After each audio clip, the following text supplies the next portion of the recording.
हमारे जमाने में साइकिल 3 चरणों में सीखी जाती थी। पहला चरण केची, दूसरा चरण डंडा और तीसरा चरण था गद्दी। तब साइकिल चलाना इतना आसान नहीं था, क्योंकि तब घर में साइकिल बस एक होती थी जिसे पापा ही चलाया करते थे। तब साइकिल की ऊंचाई 24 इंच हुआ करती थी, जो खड़े होने पर हमारे कंधे के बराबर आती थी। ऐसी साइकिल से गद्दी चलाना मुनासिब नहीं होता था। केची वो कला होती थी जहां हम साइकिल के फ्रेम में बने त्रिकोण के बीच घुसकर दोनों पैरों को दोनों पेंडल पर रखकर चलाते थे।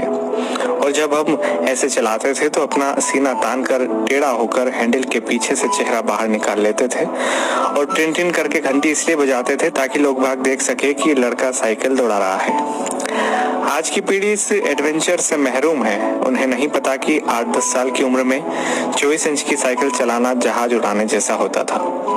हमने ना जाने कितनी दफा अपने घुटने और मुंह तोड़वाए थे। और गजब की बात तो यह है कि तब दर्द भी नहीं होता था। गिरने के बाद चारों तरफ देखकर चुपचाप खड़े हो जाते थे, अपना निक्कर पोंछते हुए। अब तकनीकी ने बहुत तरक्की कर ली है। 5 साल के होते ही बच्चे साइकिल चलाने लगते हैं, वो भी बिना गिरे। 2-2 फीट की साइकिल आ गई है और अमीरों के बच्चे तो अब सीधे गाड़ी चलाते हैं। छोटी छोटी बाइक उपलब्ध है बाजार में।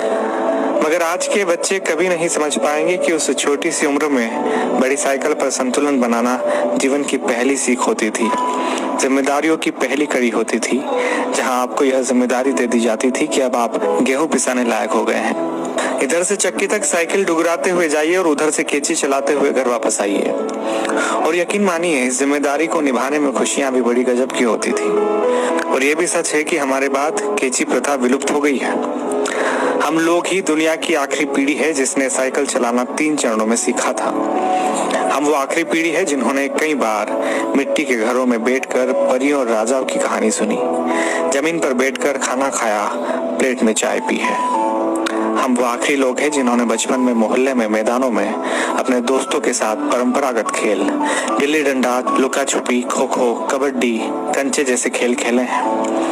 हम वो आखिरी पीढ़ी के लोग हैं जिन्होंने कम या बल्ब की पीली रोशनी में होमवर्क किया है और नोवेल पढ़े हैं। हम उसी पीढ़ी के लोग हैं जिन्होंने अपनों के लिए अपने जज्बात खतों में आदान प्रदान किए हैं। हम वो आखिरी पीढ़ी के लोग हैं जिन्होंने कूलर, एसी व हीटर के बिना ही बचपन गुजारा है। हम वो आखिरी पीढ़ी के लोग हैं जो अक्सर अपने छोटे बालों में सरसों का ज्यादा तेल लगाकर स्कूल और शादियों में जाया करते थे। हम वो आखिरी पीढ़ी के लोग हैं जिन्होंने स्याही वाली दवात या पेन से कॉपी, किताबें, कपड़े और हाथ काले नीले किए। हम वो आखिरी लोग हैं जिन्होंने टीचर से खूब मार खाई है।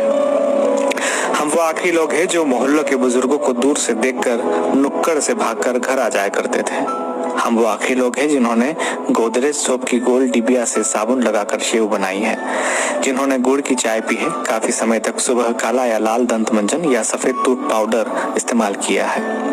हम निश्चित ही वो आखिरी लोग हैं जिन्होंने चांदनी रातों में रेडियो पर बीबीसी की खबरें, विविध भारती, ऑल इंडिया रेडियो और बिनाका गीत माला जैसे प्रोग्राम सुने हैं। हम ही वो आखिरी लोग हैं जब हम सब शाम होते ही छत पर पानी का छिड़काव किया करते थे। उसके बाद दरी चादरें बिछाकर सोते थे। एक स्टैंड वाला पंखा सबको हवा के लिए हुआ करता था। सुबह सूरज निकलने के बाद भी ढीठ बने सोते रहते थे। वो सब दौर बीत गया। दरी चादरें अब नहीं बिछा करती है। डब्बों जैसे कमरों में कूलर, एसी के सामने रात होती है, दिन गुजरते हैं। हम वो आखिरी पीढ़ी के लोग हैं जिन्होंने वो खूबसूरत रिश्तों और उनकी मिठास बांटने वाले लोग देखे हैं जो लगातार कम होते चले गए। अब तो लोग जितना पढ़ लिख रहे हैं उतना ही खुदगर्जी, अनिश्चितता, अकेलेपन व निराशा में खोते जा रहे हैं। हम ही वो खुशनसीब लोग हैं जिन्होंने रिश्तों की मिठास महसूस की है। हम एकमात्र वह पीढ़ी है जिसने अपने माँ बाप की बात हमेशा मानी है और बच्चों की भी मान रहे हैं।